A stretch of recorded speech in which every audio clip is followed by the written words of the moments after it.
ఓట్ల చోరీ అంశం దేశవ్యాప్తంగా హాట్ టాపిక్గా మారింది. దీని మీద మద్దతు కూడా వస్తున్నటువంటి పరిస్థితి కనిపిస్తోంది. మరి ఈ ఓట్ల చోరీ అంశం ఏదైతే ఉందో ఇది ప్రతిపక్షాలకి ఒక అస్త్రం కాబోతోందా సార్? అంటే ఒక ఓట్ల చోరీ అనేది ఒక అంశమే. ఇవాళ entire constitution is at stake అనేది ప్రతిపక్షాల వాదన. 2024 ఎన్నికలప్పుడే ఈ అంశాన్ని రైజ్ చేశారు. దాని ప్రభావంతో బీజేపీ బలం 303 నుంచి 240 సీట్స్ పడిపోయాయి.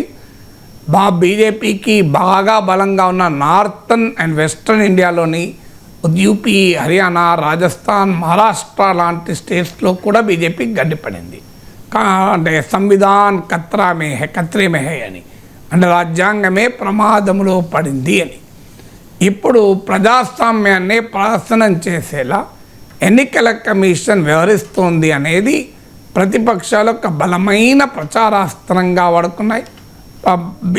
ప్రతిపక్షాలకు చెందిన వందలాది మంది ఎంపీలు నిన్న ప్రతిపక్ష అగ్రనేతలు రాహుల్ గాంధీ, ప్రియాంక గాంధీ, అఖిలేష్ యాదవ్ ఇలాంటి వాళ్ళందరూ కూడా మార్చ్ చేశారు. ఎలక్షన్ కమిషన్ ఒక రాజకీయ పార్టీ మౌత్ పీస్ లాగా పనిచేస్తుంది. సో నేను అనేది అంటే రాహుల్ గాంధీ ఆరోపణలు కానీ ప్రతిపక్షాల ఆరోపణలన్నీ నిజమా అబద్ధమా అనే డిబేట్లకు కూడా వెళ్ళడం లేదు. కానీ ఒక ఎన్నికల కమిషన్ అనేది ఒక స్వతంత్ర రాజ్యాంగబద్ధమైన వ్యవస్థ. ఆ వ్యవస్థ ఒక రాజకీయ పార్టీలతో, రెస్పాన్సిబుల్ పొలిటికల్ పార్టీస్తో ఏ రకంగా వ్యవహరించాలి, రాజకీయ పార్టీలకు అనుమానాలుంటే తీర్చే వ్యవస్థగా ఉండాలి. రాజకీయ పార్టీల విమర్శలను నిజముందా లేదా అనే ఆత్మపరిశీలనకు వాడుకోవాలి. కానీ అపోజిషన్ పార్టీస్ పైన అధికార పార్టీ మౌత్ పీస్ లాగా ఎన్నికల కమిషన్ దాడి చేస్తుంది. మీరు అఫిడవిట్ ఇవ్వండి, లేదంటే మీరు దేశానికి క్షమాపణ చెప్పండి. అసలు ఒక లీడర్ ఆఫ్ ద అపోజిషన్ను దేశానికి క్షమాపణ చెప్పండి ఎలక్షన్ కమిషన్ అడగడం ఏంటంటే నాకు అర్థం కాదు. ఒక బీజేపీ అడిగిందంటే నేను అర్థం చేసుకుంటాను, political rival, BJP has every right to ask. కానీ నిజమైన దేశభక్తులు ఎలా ఉండాలి అని కోర్టులు నిర్వచిస్తామంటున్నాయి. రాహుల్ గాంధీ దేశభక్తులా కాదా సుప్రీంకోర్టు డిసైడ్ చేస్తానంటుంది. ఎలక్షన్ కమిషన్ ఏమో మీరు దేశానికి క్షమాపణ చెప్పాలి, లీడర్ ఆఫ్ ద అపోజిషన్ అంటున్నారు. చాలా అద్భుతంగా ఉంది. వదిలేస్తే మొత్తం తినేస్తాను, నా సరదా తీరేంత కొంచెం ఇంకొక తిని వదులుతాను. కానీ చాలా బాగుంది. కానీ ఎంత తిక్కుగా ఉంది మీ ఇక్కడ. So nice. ఒక ఇండిపెండెంట్ వ్యవస్థలుగా ఉండాల్సినవి పొలిటికల్ డొమైన్లోకి వచ్చి వ్యాఖ్యలు చేయడం సంవిధాన్ ఖత్రే మే హై అన్నదానికి ఉదాహరణ కాదా? మీరే చెప్పండి. రాజ్యాంగబద్ధమైన వ్యవస్థలు తమ పరిధి దాటి మాట్లాడకూడదు. బయట ఉన్నవాడు ఏమైనా మాట్లాడతాడు, కానీ రాజ్యాంగబద్ధమైన వ్యవస్థల్లో ఉన్నవారు ఆ కాన్స్టిట్యూషనల్ మొరాలిటీని, న్యూట్రాలిటీని పాటించాలి. కానీ ఎలక్షన్ కమిషన్ అపోజిషన్ పైన పొలిటికల్ వార్క్ సిద్ధపడ్డది. ఇక ఇది ఇంతకన్నా ప్రమాదకరం ఇంకేమైనా ఉంటుందా? సో ఇక అపోజిషన్ అడుగుతున్నది ఏంటి? ఒక బేసిక్ డిమాండ్స్ అడుగుతున్నాయి. రాహుల్ గాంధీ హౌస్ అడ్రస్లు ఇచ్చాడు, హౌస్ అడ్రస్లతో ఆర్గ్యుమెంట్ పెట్టడం కరెక్టా తప్పే కావచ్చు, ఐ డోంట్ నో. లేదు పేర్లతో స్పెల్లింగ్ ఎర్రర్స్తో మాట్లాడాడు. I'm not bothered about Rahul Gandhi, I'm bothered about democratic electoral process. Democratic electoral ప్రాసెస్లో రాజకీయ పార్టీలు, పౌరులు ఒక మాట అడుగుతున్నారు, ఈ ఓటర్ల జాబితా సరిగా ఉందా లేదా, ఓటర్ల జాబితాలో భారీగా దొంగ ఓట్లు చేరాయని మాకు అనుమానం, మేము వెరిఫై చేసుకుంటాం, డేటా ఇవ్వండి అని అంటున్నారు. డేటా ఇవ్వడానికి ఎన్నికల కమిషన్కి అభ్యంతరం ఏంటి? నిజంగానే ఏ గోల్మాల్ లేదనుకుందాం, వాట్ ఈస్ ద ప్రాబ్లం, ఇంకో తీసుకెళ్ళండి అని అంటారు. ఇప్పుడు ఎవరన్నా అన్నారనుకోండి, సార్ మీరు మీ వీడియోలో అభ్యంతరకరమైన వ్యాఖ్యలు చేశారు, మీరు అని నన్ను అన్నారనుకోండి, నేను ఏం చేస్తాను, నా వీడియో పంపిస్తాను, చూసుకోండి అయ్యా మీరే, ఇందులో ఎక్కడన్నా అభ్యంతరకర వ్యాఖ్య ఉందా అని. కానీ నేను వీడియోలోని దాచిపెట్టుకుంటాను, చూపెట్టను.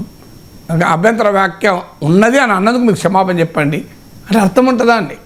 సో మీరు క్షమాపణ చెప్పండి అని కాదు, ఇది నా వీడియో, ట్రాన్స్పరెంట్గా మీరే చూసుకోండి, నేను ఎక్కడన్నా అభ్యంతరకర వ్యాఖ్య చేశానా, చేస్తుంటే చెప్పండి సరి చేసుకుంటాను అని అనడం కరెక్టా? లేదు నేను అసలు నా వీడియో చూపెట్టా కానీ అభ్యంతరకర వ్యాఖ్య చేశాను, మీరు అందుకు క్షమాపణ చెప్పాలి అంటే ఇదేమైనా న్యాయం ఉందా? రాహుల్ గాంధీ ఏమో అన్నందుకు క్షమాపణ చెప్పారట, ఎన్నికల కమిషన్ మాత్రం డేటా ఇవ్వదట. డేటా ఇవ్వడానికి అభ్యంతరం ఏంటి? రాహుల్ గాంధీ పక్క పెట్టండి, దేశ ప్రజలంతా అడుగుతున్నారు, ఎలక్ట్రానిక్ ఫామ్లో మీరు డేటా ఇవ్వండి అని అడుగుతున్నారు.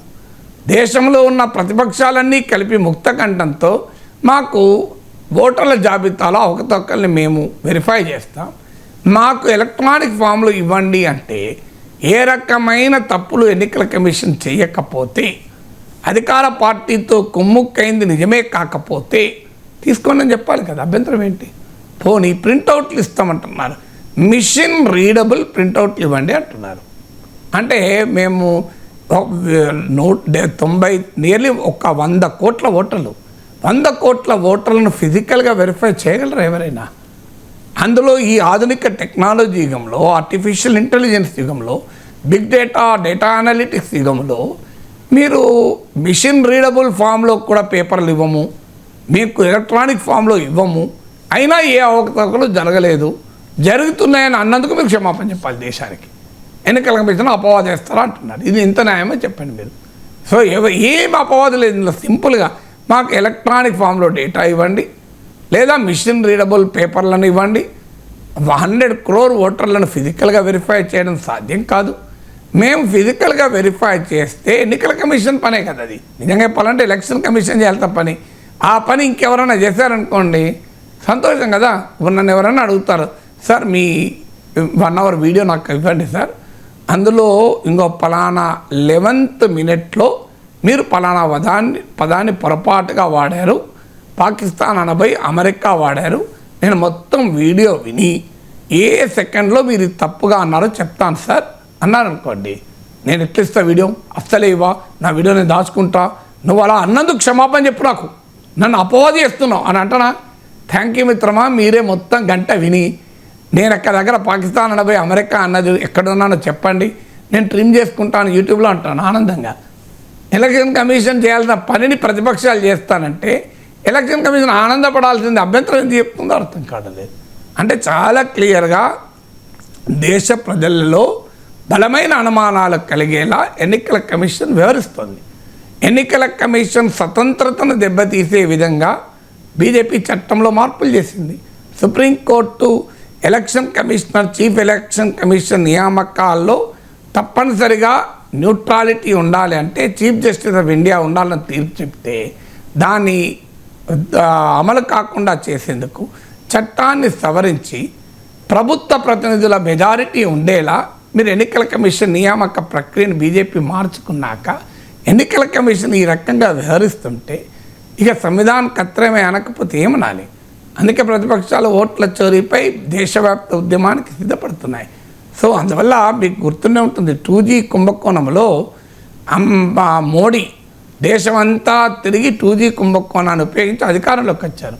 అల్టిమేట్గా ఈ మోడీ అధికారంలోకి వచ్చాక 2G కుంభకోణంలో అసలు అవినీతే జరగలేదని కోర్టులు తీర్పు చెప్పాయి. అయినా 2G కుంభకోణం వల్ల రాజకీయ లాభం మోడీ పొందాడు, నష్టం కాంగ్రెస్ పార్టీ యూపీఏ పొందింది. అందువల్ల ఇవాళ ఓట్ల చోరీ జరిగిందా లేదా అన్న తర్వాత సంగతి. ఎన్నికల కమిషన్ వ్యవహరిస్తున్న సరళి గనక ఇలాగే ఉంటే ఈ దేశంలో నిజంగానే ఓట్ల చోరీ జరుగుతుందని ప్రజలు నమ్ముతారు. ప్రజలు నమ్మితే ఇది ఒక మరో 2G అవుతుంది కూడా.